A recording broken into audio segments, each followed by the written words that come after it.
Hello everyone, this is Prashant and today we are going to discuss about the fifth chapter of the science class 10th based on NCERT। जी हाँ, कक्षा 10 के chapter संख्या 5 के बारे में हम लोग डिस्कस करेंगे कक्षा 10 के अनुसार, जो कि NCERT पर बेस्ड होगा, जिसका नाम है पीरियोडिक क्लासिफिकेशन ऑफ एलिमेंट्स, यानी तत्वों का आवर्ती वर्गीकरण।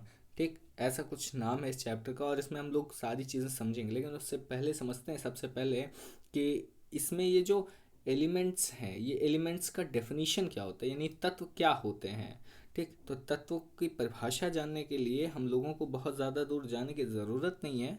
यहीं पर आपको सामने ही आपकी स्क्रीन पर लिखा हुआ मिल रहा है एलिमेंट्स। एलिमेंट्स क्या है, तो substances containing atoms only one type, atoms of only one type, यानी जैसे कि सोडियम हो गया, पोटेशियम हो गया, है ना, ये नाइट्रोजन हो गया। अब देखो, नाइट्रोजन लिखा जाता है N2, ऑक्सीजन लिखा जाता है O2, है ना।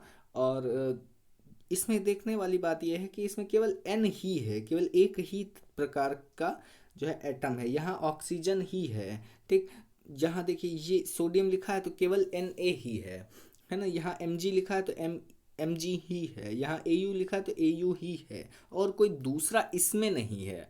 ठीक, तो अगर हमें कहीं एक ही प्रकार के एटम मिलते हैं तो हम उन एटम्स के ग्रुप को हम कहते हैं तत्व। ठीक है, ऐसा कुछ आप समझिए फिलहाल, है ना।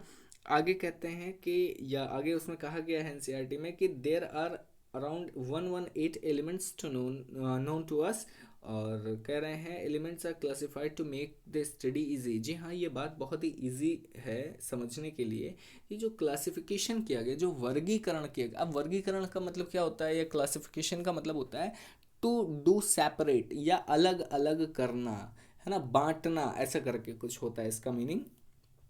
अब कह रहे हैं कि पीरियोडिक क्लासिफिकेशन ऑफ एलिमेंट्स, यानी तत्व क्या होते हैं ये हमने देखा। ठीक, लेकिन तत्वों को वर्गीकृत करने, अलग अलग करने की ज़रूरत क्या पड़ी, तो अलग अलग करने की जो ज़रूरत है वो सिर्फ इसलिए कि तत्वों का जो अध्ययन किया जा सके, वो अध्ययन थोड़ा आसान हो सके, इजी हो सके। यही यही कारण था कि तत्वों का क्लासिफिकेशन यानी वर्गीकरण किया गया। आप मान, आपके एग्ज़ाम में अगर आता है कि तत्वों का वर्गीकरण क्यों आवश्यक है, या तत्वों का वर्गीकरण क्यों किया गया, तो आप ये बता सकते हैं कि तत्वों का वर्गीकरण इसलिए किया गया जिससे कि उनका अध्ययन आसान हो सके, सरल हो सके। ठीक, यही कारण था कि तत्वों का वर्गीकरण किया गया। ठीक, आगे की बात करते हैं। अब इसमें कुछ नियम आ जाते हैं, तो नियम में सबसे पहले ये बात आती है कि भाई ये जो क्लासिफिकेशन किया तो वो किसने किया, तो हमारे सबसे पहले ये यहाँ पर नाम आता है डोबेराइनर्स। जो डोबेराइनर्स जो थे, उन्होंने अपना एक प्रोस्पेक्टस दिया, या एक नियम, या एक ट्रायड, या एक त्रिक दिया। और वो त्रिक क्या था, यहाँ ट्रिक की बात नहीं कर रहा हूँ, ट्रिक मीन्स जुगाड़ होता है, लेकिन यहाँ पर हम त्रिक की बात कर रहे हैं, हिंदी में भी हम लिख देना चाहेंगे, हम बात कर रहे हैं त्रिक। ठीक, त्रिक की बात हम कर रहे हैं, और TRICK, इसकी बात हम नहीं कर रहे हैं। ठीक है, ट्रिक की बात हम नहीं कर रहे, हम केवल इसकी बात कर रहे हैं, ये ट्रिक। अब इस ट्रिक में क्या था, नाम क्यों पड़ा ऐसा, आइए ज़रा समझते हैं। यहाँ पर आपको सामने साफ तौर पर दिया गया है, when the elements were written in the order of increasing atomic masses, the atomic mass of the middle was the average of atomic mass of the other two elements। अब इसमें बहुत ही सिंपल है। एक बात यहाँ पर इन्होंने कहा कि भाई तत्वों को ले लिया, और तत्वों को लेने के बाद हमने उनको बढ़ते हुए क्रम में रख दिया, और बढ़ते हुए क्रम में कुछ इस तरीके से रखा, मतलब किसके बढ़ते हुए क्रम में, तो एटॉमिक मैस के बढ़ते हुए क्रम में रख दिया। और एटॉमिक मैस के बढ़ते हुए क्रम में कुछ इस प्रकार रखा कि पहला और अंतिम, ठीक, पहला और तीसरे तत्व का जो एटॉमिक मास था, पहले और तीसरे तत्व का जो एटॉमिक मास था, इन दोनों का औसत, ठीक, औसत या एवरेज, एवरेज किसके बराबर था, तीसरे के बराबर था। यानी तीसरे तत्व का एटॉमिक मास पहले और अंतिम तत्व के एटॉमिक मास के एवरेज यानी औसत के बराबर था। ठीक है, ऐसा किसने कहा, तो ऐसा यहाँ पर देखिए किसने कहा, डोबेराइनर ने कहा। ठीक है, कुछ लोग इसको डॉबेराइनर या डोबेराइनर या डाइबेराइनर ऐसा कुछ कहते हैं, तो आप इसका ढेर सारा प्रोनाउंसिएशन है, आप समझ सकते हैं। लेकिन नाम के आगे यानी नाम के पीछे ट्राइएड्स या त्रिक जुड़ा होता है। हिंदी में इसे त्रिक कहते हैं और अंग्रेजी में इसे ट्राइएड्स कहते हैं। ठीक है, आगे की बात करते हैं। अब इसमें देखते हैं कि इसकी जो लिमिटेशंस थी, इसकी जो सीमाएं थी, वो सीमाएं क्या थी। तो इसकी सीमाओं की अगर बात करें, only 3 triads were recognized from the elements known at that time. उस समय क्या हुआ कि केवल 3 ही, भाई तब 30 एलिमेंट हुआ करते थे, 30 एलिमेंट्स हुआ करते थे जब ट्रायड की इसमें जो है बातें जो है डोबेराइनर ने की थी। तो जब 30 एलिमेंट्स हुआ करते थे तो सारे एलिमेंट्स में जो 30 एलिमेंट थे, उन सारे 30 एलिमेंट्स में ये केवल 3 ग्रुप दे पाया, 3 ग्रुप एडजस्ट कर पाया, यानी टोटल 9 एलिमेंट्स इससे केवल अरेंज हो पाए थे, बाकी इससे अरेंज नहीं हो पाए। अच्छा, उसके बाद क्या है, इसके बाद इसमें यहाँ पर साफ तौर पर दिया है जो आप इजीली समझ सकते हैं, that atomic mass of an element is relative mass of its atom as compared with the mass of carbon 12 taken as 12 unit, है ना। चलिए अब नए नियम की तरफ बढ़ते हैं। न्यूलैंड्स लॉ ऑफ ऑक्टेव या न्यूलैंड का अष्टक नियम, न्यूलैंड का अष्टक नियम। अब न्यूलैंड का अष्टक नियम क्या है, किस चीज़ पर बेस्ड था, तो न्यूलैंड का अष्टक नियम increasing atomic mass of elements के ऑर्डर पर बेस्ड था। किस पर बेस्ड था, किस पर आधारित था, तो increasing atomic mass of elements पर बेस्ड था, एटॉमिक मास के बढ़ते हुए क्रम पर बेस्ड था, आधारित था। अब ये नियम क्या कहता है, तो ये नियम कहता है when elements were arranged it was found that every eighth element had properties similar to that of the first idest. Yeah, example Gracia, properties of sodium and lithium are the same. मुझे उम्मीद है ये बात आपको समझ में आ गई होगी, लेकिन नहीं आई है तो फिर से हम बता देते हैं। न्यूलैंड ने अपने अष्टक नियम में कहा कि किसी भी तत्व, मतलब उन्होंने कहा कि एलिमेंट्स वर अरेंज्ड इट, जब वो अरेंज किए जाते हैं, एलिमेंट्स जब अरेंज किए गए तो it was found that every eighth element, प्रत्येक 8वां तत्व अपने से पहले तत्व के गुणों में समानता प्रदर्शित कर रहा था। ठीक, किसने कहा, यहाँ नाम देख लीजिए आप, किसने कहा, तो न्यूलैंड ने कहा। किसने कहा, न्यूलैंड ने कहा। क्या कहा, न्यूलैंड ने कहा कि हमारा जो 8वां तत्व है, जितना हर 8वां तत्व अपने से पहले तत्व की मतलब पहले तत्व के गुणों से समानता प्रदर्शित कर रहा था। ठीक, जैसे properties of sodium and lithium, sodium और लिथियम की जो प्रॉपर्टीज हैं, वो प्रॉपर्टीज या वो जो गुण हैं, वो सोडियम और लिथियम आज भी ये दोनों ऊपर नीचे ही हैं। ठीक, और ये जो ऊपर नीचे का कॉन्सेप्ट है ना, ये इसी वजह से है और कुछ नहीं। सोडियम और पोटेशियम की जो प्रॉपर्टीज़ हैं वो most of the cases similar हैं। ठीक, अब बात करते हैं इनका जो नियम है ये भी एक्सेप्ट नहीं हुआ, ये भी फेल हो गया। क्यों फेल हुआ, तो इसकी कुछ लिमिटेशंस होने की वजह से फेल हुआ। जैसे इसमें पहला लिमिटेशन दिया हुआ है, पहला limitation that it is applicable up to calcium only, ये कैल्शियम तक ही केवल एप्लीकेबल था, इससे ज़्यादा के लिए ये एप्लीकेबल नहीं था। ठीक, अच्छा, इसके बाद इसमें कहते हैं properties of new elements could not fit in it, नए तत्वों के लिए कोई स्थान नहीं था, उनको इसमें जोड़ा नहीं जा सकता था। फिर इसमें आगे तीसरा पॉइंट कह रहे हैं इट इन सम केसेस, ये गलत लिखा हुआ है, in some cases properties of elements were not same as defined by octave. अच्छा भाई, इन्होंने कहा कि कुछ केसेस में, कुछ जगहों पर प्रॉपर्टीज ऑफ एलिमेंट, तत्वों के गुण were not same as defined by octave, तत्वों के गुण जिस प्रकार ऑक्टेव या अष्टक नियम में बताए गए थे उस तरह से नहीं मैच कर रहे थे, मिल नहीं रहे थे। यानी कि इन्होंने कहा प्रत्येक 8वां तत्व अपने से पहले तत्व के समान गुणों में समानता प्रदर्शित करेगा।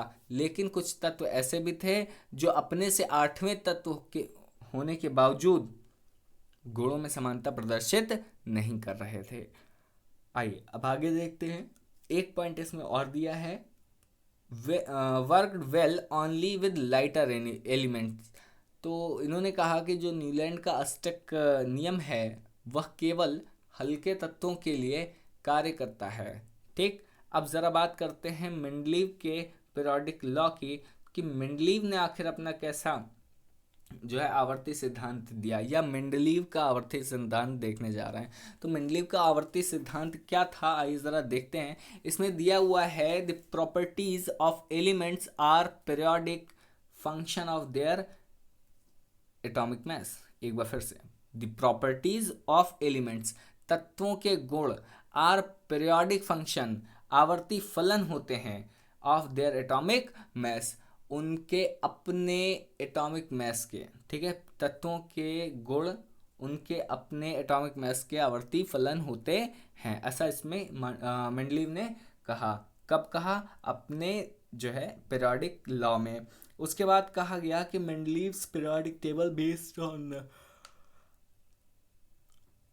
केमिकल प्रॉपर्टीज ऑफ एलिमेंट्स, यानी कि मेंडलीव का जो ये पीरियोडिक टेबल था, जो आवर्त सारणी थी, यह सारणी किस पर आधारित थी? तो ये देखिए लिखा हुआ है, the chemical properties of elements, the chemical properties of element, the chemical properties of elements, the chemical properties of elements, the chemical properties of elements, the chemical properties of elements. ये क्या है? तो it is the base of Mendeleev's periodic table. ठीक, आगे की बात करते हैं। इसमें आगे आपको दिया गया है contain 8 vertical columns called group, यानी जो ऊपर से नीचे या नीचे से ऊपर के तत्वों के समूह थे, इन्हें एक नाम दे दिया गया, और वो नाम क्या था? Group, GROUP। ठीक है, ग्रुप। लेकिन जो 7 आड़ी या तिरछी या लेटी हुई लाइनें थीं, ठीक, उन लाइंस को कुछ नाम दे दिया गया, और वह नाम क्या दिया गया? ये देखिए क्या लिखा हुआ है, क्या लिखा हुआ है? रो। ठीक है, ये क्या दे दिया गया? Row. And called Mendeleev, called periods from Mendeleev's periodic table. ठीक है ना। अब बात करते हैं इनकी जो अचीवमेंट्स थी मेंडलीव की पीरियोडिक टेबल की, वो क्या थी? तो achievements of Mendeleev's periodic table की अगर बात करेंगे, if will talk about the achievement of Mendeleev periodic table, so we can say that the elements with similar properties could be grouped together, and some gaps were left for undiscovered elements. Noble gases could be placed without disturbing and the existing order. ठीक, एक बात हम समझ लेते हैं, Mendeleev की आवर्त सारणी की जो अचीवमेंट्स हैं, जो उपलब्धियां हैं, उनकी अगर बात करें तो elements with similar properties could be grouped together, जो समान सिमिलर प्रॉपर्टीज के समान गुणों वाले तत्व हैं, उनको एक साथ एक समूह में रखा जाएगा, या एक साथ एक समूह में व्यवस्थित करने में सहायता प्राप्त हुई। some gaps were left for undiscovered elements, जो तत्व अभी खोजे नहीं गए हैं, उन तत्वों की खोज के लिए रिक्त स्थान छोड़ा गया। फिर कहा गया Nobel gas could be placed without disturbing the existing order, किसी भी तत्व के पूर्व स्थान को छेड़े बिना, परिवर्तित किए बिना। आगे कह रहा है noble gas could be placed, noble गैसें यानी आदर्श गैसें रख दी गई। ठीक, अब बात करते हैं लिमिटेशंस की। सो लिमिटेशंस क्या थी मेंडलीव के नियम की? आइए ज़रा एक सबसे बेहतरीन और सबसे बड़ा पॉइंट देखिए। सबसे बड़ा ये पॉइंट आपने बहुत ज़रूरी है याद रखना, कि no fixed position for hydrogen. इसका कारण क्या है? इसका कारण यह है कि जो हमारा H है, ठीक, यह फर्स्ट ए ग्रुप का एलिमेंट वर्तमान समय में है, लेकिन फर्स्ट ए ग्रुप के अलावा इसकी जो कुछ रासायनिक प्रवृत्तियां हैं, रासायनिक गुण हैं, वो 17th ग्रुप जिसे हम एक्स ग्रुप भी कहते हैं। एक्स ग्रुप किसका होता है? हैलोजन एलिमेंट्स का, उनसे मैच करती हैं। यही कारण था कि मेंडलीव ने हाइड्रोजन को सही स्थान नहीं दिया या निश्चित स्थान नहीं दिया, ऐसा कहना ज़्यादा अच्छा रहेगा। No place for isotopes, isotopes के लिए भी कोई उचित स्थान खोजा नहीं गया था। अब बात कर रहे हैं no regular trend in atomic mass, और जो उसका एटॉमिक मैस था ना, वो भी एक निश्चित क्रम के अनुसार नहीं था। ठीक, तो ये तीन सबसे बड़े जो फॉल्ट्स थे मेंडलीव की आवर्त सारणी के, उसको आपको याद ज़रूर रखना है। अब बात करते हैं मॉडर्न पीरियोडिक टेबल की। तो मॉडर्न पीरियोडिक टेबल की अगर बात करें तो इसमें हम कह सकते हैं properties of elements are a periodic function of their atomic number, यानी कि प्रॉपर्टीज ऑफ एलिमेंट्स, तत्वों के गुण, आर अ पीरियोडिक फंक्शन, आवर्ती फलन होते हैं, ऑफ देयर एटॉमिक नंबर, अपने एटॉमिक नंबर के, अपने परमाणु क्रमांक के। ठीक, एक बार फिर से, मॉडर्न पीरियोडिक लॉ क्या कहता है? मॉडर्न पीरियोडिक लॉ कहता है प्रॉपर्टीज ऑफ एलिमेंट्स, तत्वों के गुण, आवर्ती फलन होते हैं किसके? तो ये बात आती है देयर एटॉमिक नंबर, अपने परमाणु क्रमांक के आवर्ती फलन होते हैं। ठीक, क्या चीज़? तो तत्वों के गुण। ठीक, तत्वों के गुण आवर्ती फलन होते हैं अपने एटॉमिक नंबर के। ठीक है, अब बात करते हैं एटॉमिक नंबर क्या होता है। तो एटॉमिक नंबर आप सभी को पता है, number of protons present in the nucleus. ठीक, नंबर ऑफ प्रोटॉन है, नंबर ऑफ प्रोटॉन। ठीक, इसे हम जी से, या कुछ लोग इसे जेड कहते हैं, तो जेड से रिप्रेजेंट करते हैं।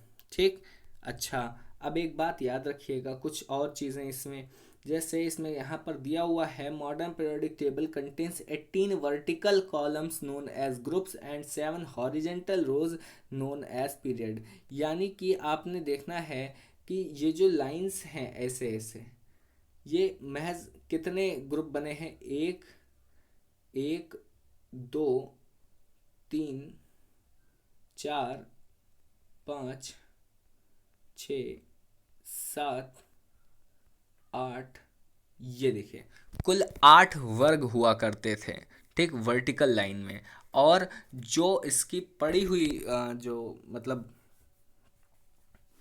सॉरी, एक मिनट, एक मिनट, 8 नहीं, ये कुल ऐसे ऐसे से 18 होते थे। ठीक, 18 वर्टिकल कॉलम्स होते थे, और जो 7 होते हैं वो 7 इस तरीके की लाइंस होती थी, 1, 2, 3, 4, 5, ऐसे। ये जो है ना तिरछी तिरछी, जो इधर की ओर जा रहे हैं, ये गिनना है ऊपर से, 1, 2, 3, 4, ऐसे नीचे कितने तक होती थी? तो 8 तक ये होती थी। अब इनको क्या कहा जाता था? तो इनको हम लोग कहते थे पीरियड। क्या कहते थे? Period, period. ठीक, और यहाँ जो 18 तक है, इनको क्या कहते थे? तो इनको हम लोगों ने नाम दिया हुआ था ग्रुप। ठीक है, GROUP। ठीक, ग्रुप्स। कुल 18 ग्रुप हुआ करते थे, और कितने कॉलम? कितने कॉलम? एक बार फिर से, कितने कॉलम? 18 कॉलम। ठीक, 8 ग्रुप 18 कॉलम हुआ करते थे।